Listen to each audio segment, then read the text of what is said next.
Welcome everybody back to Boost Motion, guys. And today let's have a quick update. What is the update on Q50 prices? It's been a while, so guys, let's go. This is gonna be that video. Let's jump right into it. First thing, if you're part of the Boost Motion family, I know you guys have already hit the like button. Thank you guys for your support. And if you're new to the Boost Motion channel, well, I'm Boost Motion. Had two Q50s, Q60s. I was really pretty much deep into infinities, but also I like to report the news. And I've actually been asked a lot of questions. Is it a right time to buy another Q50? And over the last years of me doing this type of content, every now and then it's always good to do a market update. And about 6 months ago, I was talking about how prices will be actually going down. And guess what? Prices have been going down. So, I was right with all the other economists that were saying the same thing. But nonetheless, I want to give you guys the price target of the specific vehicle of specific Q50 you may be looking into. Now, I will be using cargurus.com. It's one of the only companies that actually uses a price trend. They keep a graph of pretty much retail prices, posted prices from actual dealerships, and they keep it throughout the years just to see how the market is going up and down, right? So it's gonna be one of the determining factors. And you also have people who have access to Mayhem and other dealership other information, MMR, MIR, whatever the case may be. But I don't have access to that because I don't have a dealership license or anything like that. So this is the best we can really technically go off. All right. So we're gonna look at a couple of parameters here, right? Now, most of you guys are probably looking to purchase 2014 and up Q50 or 2016 and up. Now, this won't be determining based on 3.0T, Red Sport, 3.7, 3.5, or even 2.0T. This is just based on specifically just the year. So understand there will be some variances between between if you have a 2.0T Q50 versus a Red Sport. There will be a different price. But this is just kind of a good eyeball just to see where the market is going based on percentage. So I picked 11/3/2018, which was about 5 years ago. Now, this is about a year and some change before, the beer virus or whatever that we dealt with. So understand that whatever happened between the time of 2020, early 2020 to about mid to late 2022 is a variance. It is a black swan. That is not how the market is normally, okay? So let's use the first one. 2014 Q50. Remember, this would include the hybrids, the 3.7, and I think that's it. I don't think they had the 2.0T at that time. I know 2.0T came, I believe, a little bit later. All right. Now, from 2018 of March, remember this car was kind of much more newer back then. We brought the prices went all the way down till, and I want you guys to pay attention to this one number right here. Try to look at a date that's right between about late December of 2019. The reason why I'm telling you guys to actually pay attention to that is because that is a normal market before things started getting hectic. Now, as you see in 2020, the prices bottomed out. But then there was a huge increase. Don't pay attention to this. This is not normal market. This is supply chain shortage, all the other BS that we were dealing with for 2 years. Now, what I want you guys to start paying attention to is somewhere right around mid of 2022. That was when all the interest rates actually started coming back down because we had hyperinflation, we had inflation, we were going into recession, and this is when the Fed started to actually trying to reduce the amount of inflation. So they had to cut interest rates. Remember, interest rates were super low. So if you had money, you were getting cars for pretty cheap. I'm not saying for cheap, but the loan, it was cheap to borrow money. So this, and also dealerships and banks were just giving out all these crazy auto loans way above LTV. It's insane what they were actually doing because they were just giving them away, right? Now, so right when you see this cusp is when these interest rates really start kicking in because it was a lead and lag event, right? Now, this 2014 Q50 was going for about, on average, almost $20,000. That's almost the same rate of about 3.5 years ago in 2018. That's insane. Almost 4 years ago, right? That's not normal. That is not normal whatsoever for a 2014 Q50.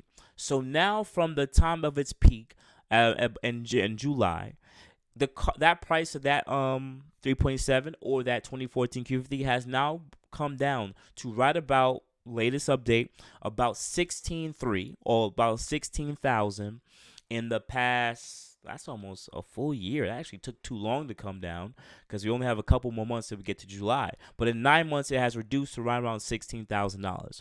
Now, I have looked at prices. You will find Q50s below the $16,000 range. You will find some above the $16,000 range. It all depends on your market and where you're at and everything like that, right?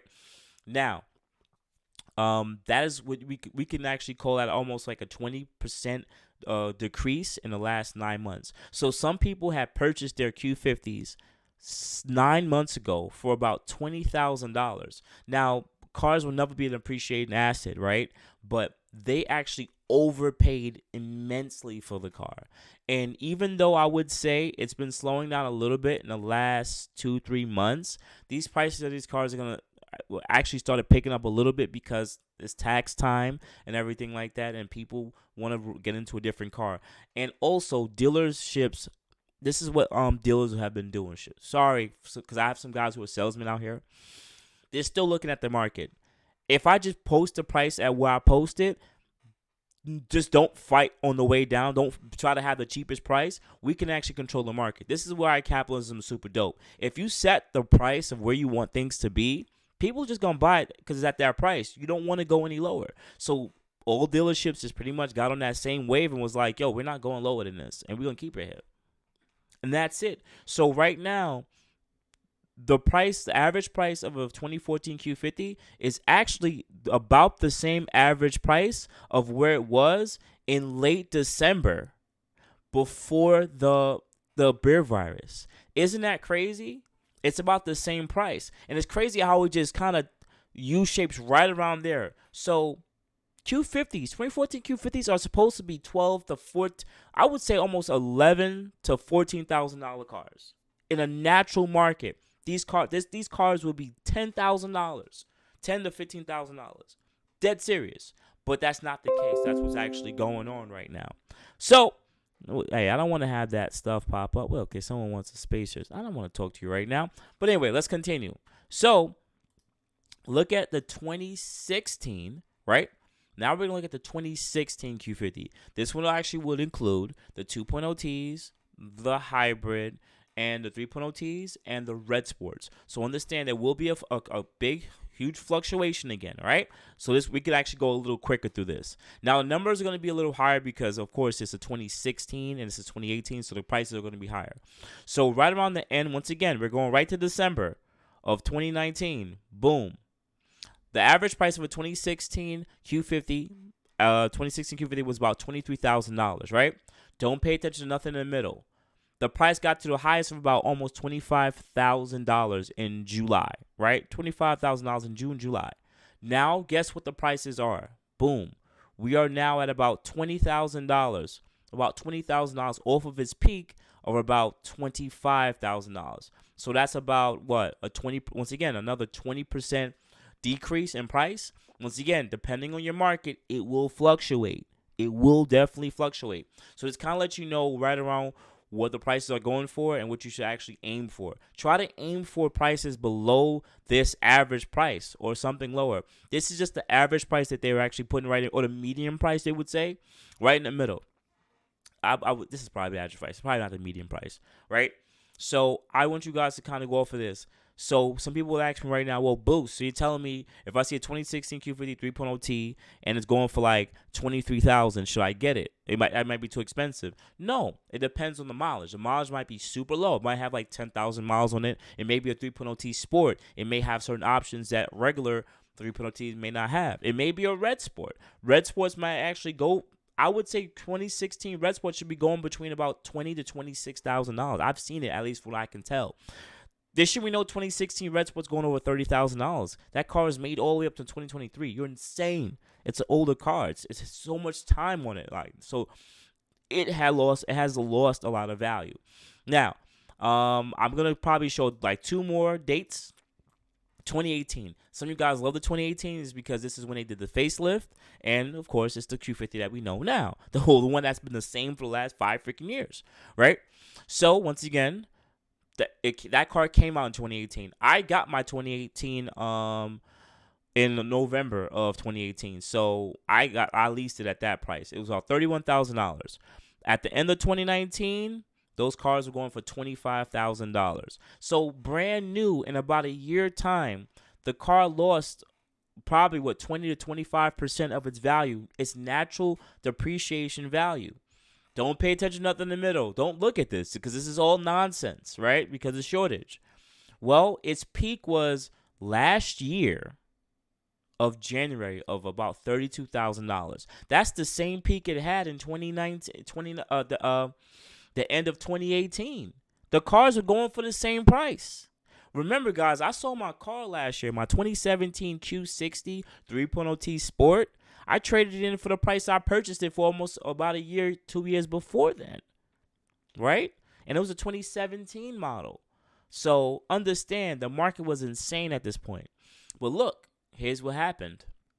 From last year of January of 2022 all the way up to about what? We're about 16 months later.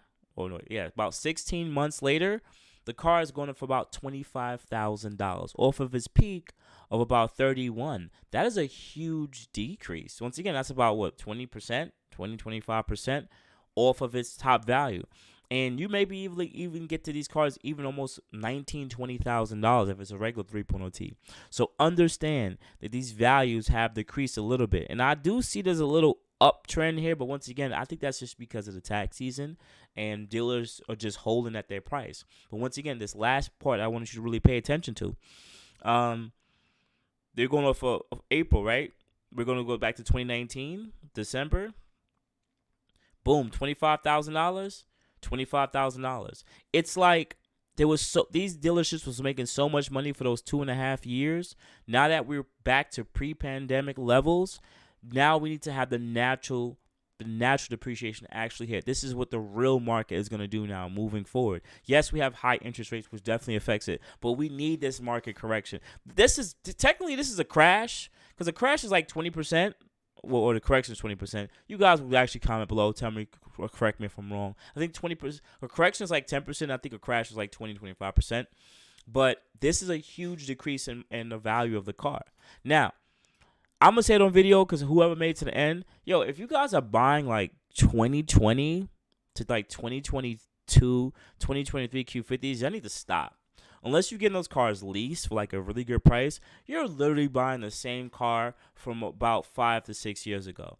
For you to go buy a brand new Q50 right now, 2023, when you could go get a 2018, it is literally the same car. Screw the Apple CarPlay. It's the same car. And you're literally throwing away like $35,000, almost $40,000.